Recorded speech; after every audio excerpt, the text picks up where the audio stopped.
कुरुक्षेत्रामध्ये आल्याच्या नंतर म्हणजे ब्रह्मसरोवर आणि त्याच्यानंतर मग ज्योतिसर मध्ये आपण हे यायलाच पाहिजे। ज्योतिसर हे असं स्थळ आहे की जिथे श्रीकृष्णाने भगवंताने स्वतः अर्जुनाला गीताचा उपदेश दिलाय, म्हणून याला गीता उपदेश स्थळ असं म्हणतात। ये वो जगह है जहाँ पर आज से 5,500 वर्ष पहले श्री कृष्ण भगवान ने इस जगह पे अर्जुन जी को उपदेश दिया था, गीता ज्ञान सुना था। ये वो जगह है। हे सगळं बघून मी खूप नाराज झालो, कारण एवढा मोठा इतिहास असणारी ही जागा याचा आम्ही कसल्याही प्रकारचं मेंटेन करून नाही ठेवू शकलो। लोक येतात आणि सेल्फी काढून निघून जातात, फक्त एवढंच काय याचं महत्त्व। पण याच्यानंतरचा इथे रात्रीचा लाईट अँड लेझर शो सुरू होतो। हा शो बघितल्याच्या नंतर मला नक्की खात्री पटली की कृष्णाने अर्जुनाला इथे गीता सांगितली। तर तुम्ही आल्याच्या नंतर हा शो नक्की बघा।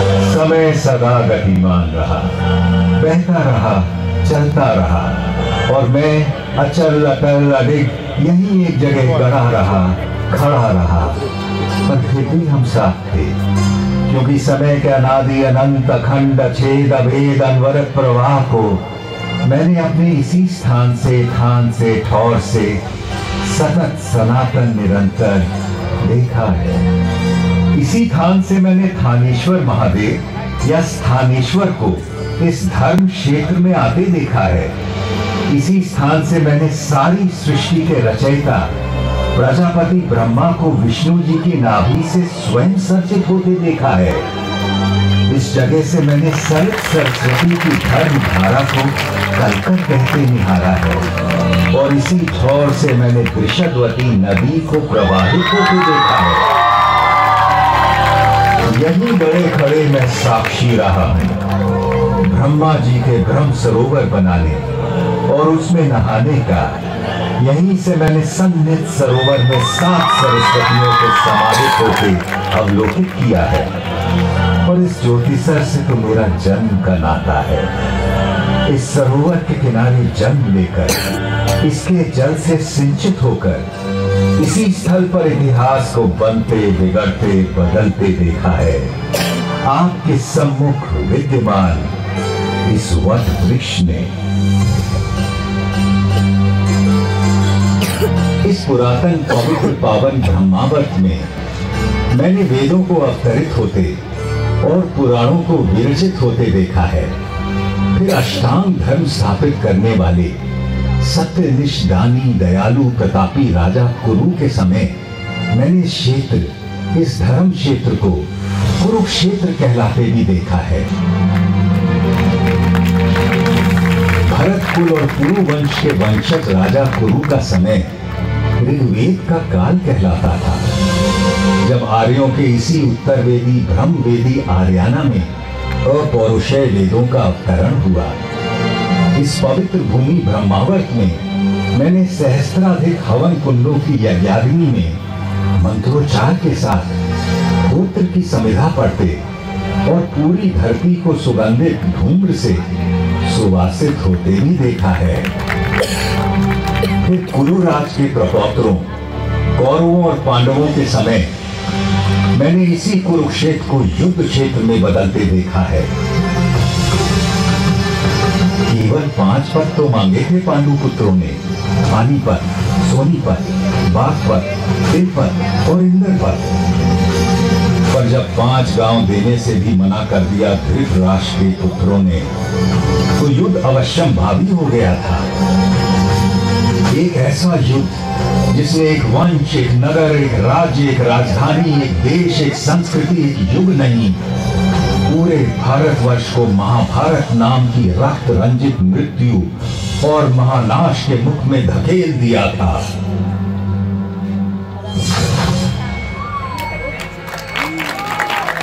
सच कहें तो महाभारत का युद्ध उसी दिन शुरू हो गया था, जब जुए के मादक और मारक खेल के लिए धृतराष्ट्र के पुत्रों ने पांडवों को हस्तिनापुर के अपने प्रासाद में आमंत्रित किया था।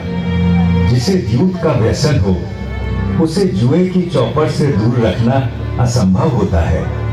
पांडवों की ओर से युधिष्ठिर पांसे फेंक रहे थे और कौरवों की ओर से मामा शकुनी। एक एक कर सारे गांव गांव धन धान्य और संपत्ति पांडव हारते चले गए। दूसरे भाइयों ने बड़े भाई को आगे खेलने से रोकने के अनेक यत्न किए, किंतु जैसे ही युधिष्ठिर मानने को होते, शकुनी उन्हें और उकसा देता। ऐसा कैसे हो सकता है कि पांडवों के बड़े राजकुमार के पास एक भी दांव लगाने के लिए कुछ भी न हो? और कुछ तो होगा, कोई रथ घोड़ा, दास दासी, चाकर भृत्य, स्त्री। हाँ, एक चीज है मेरे पास, मेरी पत्नी द्रौपदी, मैं उससे दांव पर लगाता हूँ। भैया, द्रौपदी कोई वस्तु नहीं, हम पांचों की पत्नी है वो। फिर कैसे आप उसे? ठीक है अर्जुन, तुम उसे जीत कर लाए थे, किंतु द्रौपदी में युधिष्ठिर का भी तो हिस्सा है। अभी इसका 5वां भाग काट कर दांव पर तो नहीं लगा सकते ना। आप पास सफेद के युधिष्ठिर, इस बार जीत निश्चित आपकी ही होगी।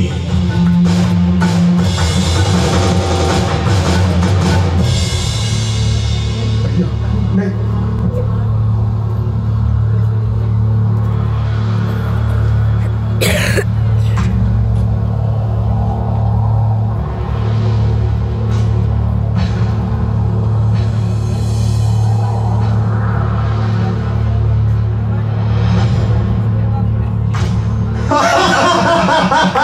कहां है वो दासी द्रौपदी?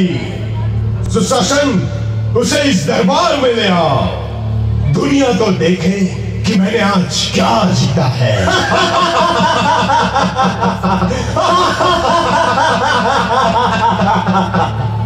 पूरे राजमहल में सन्नाटा पसरा था और उस नीरव मौन में केवल सुयोधन का अट्टहास गूंज रहा था।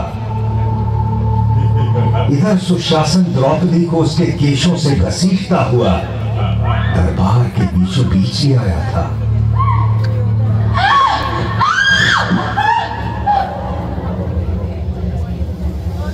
पांच पतियों की पत्नी पांचाली, उस दिन तो तुम्हें ठीक से देख नहीं पाया था, किंतु आज तुझे देखकर मैं अचंभित हूँ रूपवती द्रुपद कन्या। अभी भी ना तूने मुझे ठीक से देखा है, न जाना है, और न तेरी हिम्मत ना होती इस तरह मुझे भरे दरबार में घसीटने की। पापी! सही तो कह रही है, अभी तूने मुझे न ठीक से देखा है, न जाना है। सुशासन, चलो निर्वस्त्र कर दो इस दासी को। बस कर सुयोधन, तेरी हिम्मत कैसे हुई मेरी पत्नी का ऐसे अपमान करने की? सुशासन, दूर हट जा। यदि तूने द्रौपदी को छुआ भी तो मैं तुझे जीवित नहीं छोड़ूंगा। धर्मराज, आप ही बताइए ना, युद्ध में हारी हुई स्त्री पर किसका अधिकार होता है? जीतने वाले का या उसे हार जाने वाले का? अपनी आंखों के सामने इतना अधर्म तो न होने दीजिए धर्मराज। मौनम सहमति लक्षण। पुत्र सुशासन, निर्वस्त्र कर दो इस दम्भी दासी को। कैसा बात किया है आपने धर्मराज? अपनी पत्नी को मनुष्य नहीं, एक सूक्ष्म संपत्ति समझकर दांव पर लगा दिया। रोको इन्हें अर्जुन। पितामह भीष्म, आप तो हमारे कुल के सबसे बड़े हैं, रोको ना ये पाप। गुरुवर्य द्रोण, क्या यही सिखाया है आपने आपके शिष्यों को कि इस सभा में एक भी कोई आज एक नारी के अपमान को रोकने के लिए आगे नहीं आ रहा? पिता धृतराज, देखिए कि क्या हो रहा है आपके सामने। अंधे हैं, वो कैसे देखेंगे? अगले देखेंगे तो हम आज तुझे। कौन से सुयोधन? वरना आज के बाद आने वाली पीढ़ियां तुझे सुयोधन नहीं, दुर्योधन के नाम से जानेगी।